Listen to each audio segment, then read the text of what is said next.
हाँ तो स्टूडेंट, हम पढ़ रहे थे ब्लड सेल्स के बारे में। ब्लड सेल के अंदर हमने पढ़ लिया था आरबीसी को। ब्लड सेल के अंदर हमने कंप्लीट कर चुके थे आरबीसी को। आज हम पढ़ेंगे डब्ल्यूबीसी को। इसके अंदर मैं बताता हूँ कि डब्ल्यूबीसी की फुल फॉर्म होती है वाइट ब्लड कॉर्पसल्स। इसको वाइट ब्लड कॉर्पसल्स क्यों कहा जाता है? क्योंकि इसके अंदर वाइट जो रेड करने वाला पिगमेंट होता है हीमोग्लोबिन नहीं होता। हमने आरबीसी में पढ़ा था, इसका डिफरेंस हम साथ साथ करते जाएंगे ताकि हमारा पुराने वाला भी रिवाइज हो जाए और हमें जो नया पढ़ रहे हैं वो भी हमारे अच्छी तरह समझ में आए। तो सबसे पहले हम देखते हैं कि वाइट ब्लड सेल्स का क्लासिफिकेशन। वाइट ब्लड सेल्स को हम डिवाइड करते हैं उनके ग्रेन्यूल्स के हिसाब से कि ऐसी वाइट ब्लड सेल्स होती हैं जिसके अंदर ग्रेन्यूल्स होते हैं, कईयों के अंदर नहीं होते। जिनके अंदर होते हैं वाइट ब्लड सेल्स के अंदर ग्रेन्यूल्स, उन्हें बोलते हैं अपन ग्रेनुलोसाइट, और जिनके अंदर नहीं होते ग्रेन्यूल्स उसको बोलते हैं agranulocyte. Granulocyte means granules present and agranulocyte मतलब अब्सेंट। अब हम इसका फर्दर क्लासिफिकेशन करते हैं। जो ग्रेन्यूल्स जिसके अंदर ग्रेन्यूल्स प्रेजेंट होते हैं, जो ग्रेनुलोसाइट्स होते हैं, उसके भी फर्दर 3 टाइप्स होते हैं। उसके अंदर सबसे पहला आता है एसिडोफिल्स, ये हम देख रहे हैं एसिडोफिल्स को। सेकंड नंबर पे आता है बेसोफिल एंड थर्ड नंबर पे आता है न्यूट्रोफिल्स। एसिडोफिल्स, बेसोफिल्स और न्यूट्रोफिल्स, ये हम 3 क्लासिफिकेशन किया है। इसके अंदर प्रेजेंट इसकी size and present of the nucleus. सबसे पहले हम बात करते हैं एसिडोफिल्स की। जैसे कि हम देख रहे हैं कि एसिडोफिल्स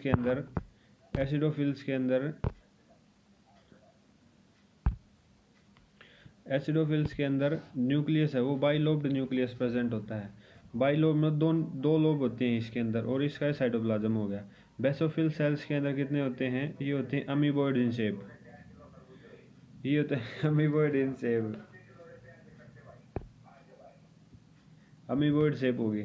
अमीबॉइड शेप इसका स्ट्रक्चर होता है, जो हमने बना रखी है वैसे सर्कल, लेकिन इसका अमीबॉइड शेप होता है और ये एस शेप्ड इसका न्यूक्लियस होता है।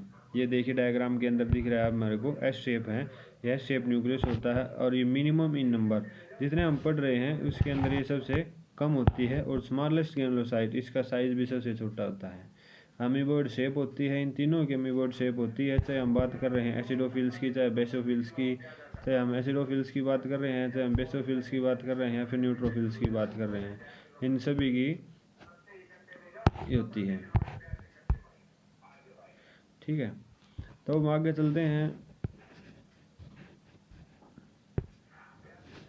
अमीबॉइड शेप हो गया बेसोफिल्स की। तीसरे नंबर पे आता है न्यूट्रोफिल्स। न्यूट्रोफिल्स की बात की जाए तो न्यूट्रोफिल्स के अंदर मल्टीलोब्ड होता है न्यूक्लियस, मैक्सिमम मल्टीलोब्ड न्यूक्लियस होता है। मैक्सिमम नंबर के अंदर होती हैं ये न्यूट्रोफिल्स होती हैं, सबसे ज़्यादा प्रेजेंट होती हैं हमारी बॉडी के अंदर। इनका कुछ खास काम होता है कि फैगोसाइटोसिस का काम किया जाता है। फैगोसाइटिस का मतलब होता है कि कोई भी बैक्टीरिया वायरस जब हमारी बॉडी के अंदर एंटर करेगा तो ये सेल्स क्या करती हैं, जो हमारी न्यूट्रोफिल सेल्स होती हैं, ये न्यूट्रोफिल सेल्स होगी, ये न्यूट्रोफिल सेल क्या करती हैं, उसके साथ अटैच होकर उसको एनगल्फ कर देती हैं। तो एक तो इसका साइज बड़ा हो गया, ठीक है। तो मैक्सिमम लोब्ड न्यूक्लियस है इसके अंदर, सबसे ज़्यादा लोब हमें दिख रही है न्यूक्लियस की। सेकंड बात आती है कि इसके अंदर सबसे ज़्यादा अमाउंट के अंदर हमारी बॉडी के अंदर प्रेजेंट होता है। एक खास बात आती है इसकी डायपिडेसिस मूवमेंट।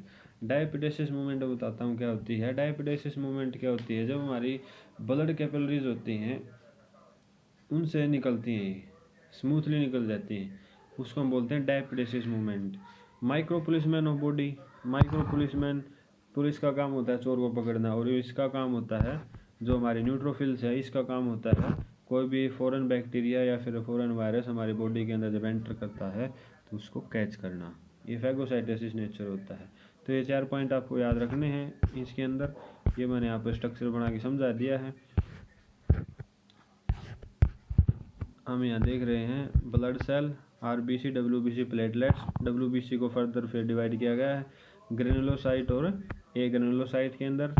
ग्रेनुलस जिसके अंदर ग्रेन्यूल्स होते हैं उसको फर्दर डिवाइड किया गया है एसिडोफिल्स के अंदर, बेसोफिल्स के अंदर और न्यूट्रोफिल्स के अंदर। एसिडोफिल्स का हम स्ट्रक्चर देख रहे हैं, उसके अंदर बाइलोब्ड न्यूक्लियस है, तीनों की शेप चाहे ABN के नाम से हम इसको याद रख सकते हैं। अब भैया एसिडोफिल्स, बेसोफिल्स और न्यूट्रोफिल्स ये 3 होती हैं। क्वेश्चन में जो मोस्टली पूछा जाता है ये पूछा जाता है कि भाई कौन सी ग्रेनुलोसाइट्स होती हैं सेल, कौन ए ग्रेनुलोसाइट्स होती हैं।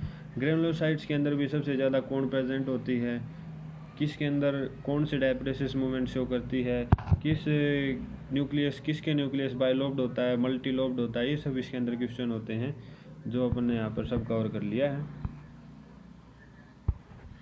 कोई बात नहीं है। तीसरी बात जो लास्ट बात हम बात कर रहे हैं न्यूट्रोफिल्स के अंदर help in the sex detection. Bar bodies का हमने नाम सुना होगा जेनेटिक्स के अंदर, तो बार बॉडीज़ भी इसी के अंदर प्रेजेंट होती हैं और ये उसको डिटेक्ट करके हम सेक्स डिटेक्ट कर सकते हैं। तो इसके चार पांच पॉइंट हर एक के दे रखे हैं जो आपको रिमेंबर रखने हैं। दूसरा जो पार्ट आता है ये रहा है जो एग्रेनुलोसाइट्स का। ये जो एग्रेनुलोसाइट है इसका हम आगे इसकी डिटेल पढ़ रहे हैं। हम फर्दर नीचे आ जाते हैं। मैंने ये छोटा कर दिया, नोट्स बना दिए इसके छोटे, आपकी हेल्प हो सके जिसके कारण ज़्यादा ना पढ़ना पड़े। ये है एग्रेनुलोसाइट। एग्रेनुलोसाइट का मीन्स मतलब होता है कि उसके अंदर ग्रेन्यूल्स एब्सेंट हैं, ठीक है। तो इसका फर्दर क्लासिफिकेशन किया जाता है मोनोसाइट और लिम्फोसाइट के अंदर। Monocyte, lymphocyte. जो मोनोसाइट सेल्स होती है ना, मोनोसाइट सबसे बड़ी सेल्स होती है, लार्जेस्ट ब्लड कार्पसल्स होती है। इसका साइज बड़ा होता है और जिसके एक जो मेन करेक्टर फीचर होता है वो होता है इसका न्यूक्लियस होता है इसका कैसा, ये इधर दिख रहा होगा आपको, ये होता है बीन शेप न्यूक्लियस। ये हो गया हमारा बीन शेप न्यूक्लियस, जो ये दिख रहा है हमारा बीन शेप न्यूक्लियस होते हैं। ये होगी मोनोसाइट और ये हमारी होगी मोनोसाइट। मोनोसाइट के बारे में पढ़ रहे हैं हम। मोनोसाइट कितना हो गया कि जो मोनोसाइट होगी लार्जेस्ट ब्लड कार्पसल्स, ये होगी सबसे बड़ी ब्लड कार्पसल्स होगी, बड़ी ब्लड कार्पसल्स होगी। इसका किडनी का जो शेप होता है वो इम्पोर्टेंट होता है, किडनी टाइप का शेप होता है इसका। ये अंदर इसके अंदर जो ये हम देख रहे हैं ये क्या है, जो ये है डॉटेड अब मैं शो कर रहा हूँ, ये है इसका साइटोप्लाज्म। ये साइटोप्लाज्म हो जाता है और जो बीच वाला जो किडनी शेप आपको दिख रहा है ये न्यूक्लियस होता है। ये मैक्रोपुलिसमैन के नाम से जाना जाता है क्योंकि इसका साइज हो गया वो बड़ा हो गया, इसलिए उसको हम कह देते हैं माइक्रोपुलिसमैन। सॉरी यार, माइक्रो हमने दूसरा पढ़ा था, बताइए मैक्रो, क्योंकि इसका साइज बड़ा होता है। तो मोनोसाइट को हम क्या कह देते हैं,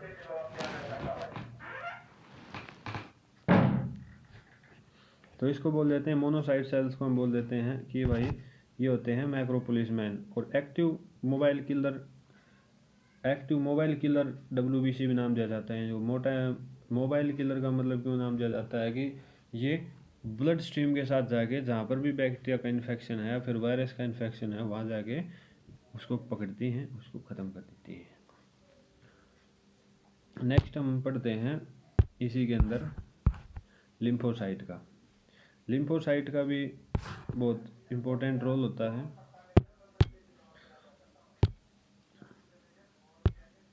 लिम्फोसाइट क्या करती है कि जो ये लिम्फोसाइट सेल्स होगी, हम ये पढ़ेंगे। लिम्फोसाइट सबसे छोटी WBC होती है। लिम्फोसाइट सबसे छोटी WBC होती है और इसके दो फर्दर पार्ट कर दिए जाते हैं, एक तो T लिम्फोसाइट और एक B लिम्फोसाइट। T और B इसका नाम दिया गया है इनके कहाँ से ओरिजिन होता है इनका। T4 बोले तो थाइमस हमारा ग्लैंड हो गया, और B बोले तो bone marrow. T4 thymus, B4 bone marrow, हमें ये चीज़ें याद रखनी है। टी सेल्स का हम फर्दर क्लासिफिकेशन कर देते हैं। हमने पढ़ा होगा, आपने पढ़ा होगा, जैसे सुना होगा टी हेल्पर सेल्स होती हैं, टी सप्रेसर सेल्स होती हैं और एक टी किलर सेल्स होती हैं। टी किलर सेल्स क्या होती हैं, जैसे टी किलर का मतलब होता है किलर, नाम से पता है किलर क्या करेगी, कोई भी फॉरेन बैक्टीरिया फिर हमारा या फिर कोई फॉरेन वायरस हो जाता है बॉडी के अंदर, उसको फट से किल कर देती है। टी हेल्पर क्या करती है, उसको हेल्प करती है। और टी सप्रेसर क्या हो जाता है कि जब हमारा इम्यून सिस्टम एक्टिवेट हो जाता है, जब वो काम ख़त्म हो जाता है तो उसको नॉर्मल कंडीशन के अंदर लाने के लिए टी सप्रेसर सेल्स का यूज़ किया जाता है। तो हमने पढ़ा टी का T killer cell, T helper cell और T suppressor cell. Second is B बोले तो बी लिम्फोसाइट बोन मैरो। इसका ओरिजिन कहाँ से है, बोन मैरो से है। और ये इसका मेन वर्क क्या है, बी लिम्फोसाइट का मेन वर्क होता है एंटीबॉडी फॉर्म करना।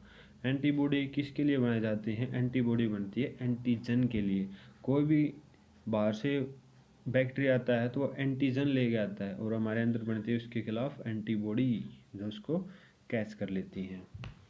तो एक बार हम फिर से रिवाइज कर लेते हैं जो जो हमने कुछ पढ़ा। आइए चलते हैं, एक मिनट। तो हमने पढ़ा था सबसे पहले ब्लड सेल का क्लासिफिकेशन पढ़ा हमने, आरबीसी एंड डब्ल्यूबीसी। आरबीसी के बारे में बता देते हैं। आरबीसी के जो आरबीसी फॉर्मेशन प्रोसेस होता है उसको हम क्या बोल देते हैं, आरबीसी के लिए यूज किया जाता है अरिथ्रो, और पोएसिस का मतलब होता है बढ़ना। ठीक है। आरबीसी के अंदर भाई कोई भी सेल ऑर्गेनल नहीं होता, ना न्यूक्लियस होता, ना इसके अंदर जो माइटोकॉन्ड्रिया, गोल्जी बॉडी, ये सब एब्सेंट होता है, लेकिन वाइट ब्लड सेल्स के अंदर न्यूक्लियस होता है। इसका रेड ब्लड सेल्स का नाम से पता है रेड होंगी, और ये कैसी होती हैं, वाइट कलर की होती हैं। हम वाइट ब्लड सेल्स को हमने फिर फर्दर क्लासिफिकेशन कहते हैं, एक होता है ग्रेनुलोसाइट और दूसरा होता है ए ग्रेनुलोसाइट। ये हम इसको क्लासीफाई कर रहे हैं ग्रेनुलोसाइट और ए ग्रेनुलोसाइट के अंदर। ये हमने इसको क्वालिफाई किया, क्लासिफिकेशन किया इसका, ये हमने किया इसका क्लासिफिकेशन। ठीक है। फिर हमने फर्दर पढ़ा कि जिसके अंदर वही ग्रेन्यूल्स होते हैं, किसी के अंदर ग्रेन्यूल्स नहीं होते, इसी आधार पर हमने डिवीजन कर दिया। उसके बाद जो क्वेश्चन पूछेगा कि भाई एसिडोफिल्स, बेसोफिल्स और न्यूट्रोफिल्स होते हैं, ये किस टाइप के अंदर आते हैं, ग्रेनुलोसाइट्स के अंदर आते हैं। इसका न्यूक्लियस को ध्यान रखना हमें, कितना न्यूक्लियस होता है भाई, बाइलोब्ड न्यूक्लियस है, एक के अंदर अमीबॉइड शेप है। ठीक है। और जो ये हमारी न्यूट्रोफिल सेल्स होगी, न्यूट्रोफिल सेल्स के अंदर मल्टीलोब्ड न्यूक्लियस होता है। ये हमें याद रखना, किसको माइक्रो बोलते हैं, किसको मैक्रो बोलते हैं। माइक्रो बोल देते हैं जो छोटी वाली होगी, ये होती है न्यूट्रोफिल्स, छोटी होती हैं लेकिन संख्या के अंदर सबसे ज़्यादा होती हैं, और इनका काम होता है फैगोसाइटोसिस का काम है। ठीक है। सबसे स्मॉलेस्ट कौन सी होती है ग्रेन्यूल्स वालों के अंदर, जो हम पढ़ रहे हैं, ये जो तीन है, ये इन तीनों के अंदर, जो इन तीनों के अंदर कौन छोटी होती है सबसे, इन तीनों के अंदर कौन होती है, ये सबसे छोटी होती है, जो हमारी बेसोफिल सेल्स होती हैं। और न्यूट्रोफिल सेल्स कितनी होती हैं, ये क्या करती हैं, फैगोसाइटोसिस कर देती हैं। फैगोसाइटोसिस का मतलब हो जाता है इसके चारों तरफ ये अटैच हो जाएंगी यहाँ पर भी, और इसको डैमेज कर देंगी। ठीक है।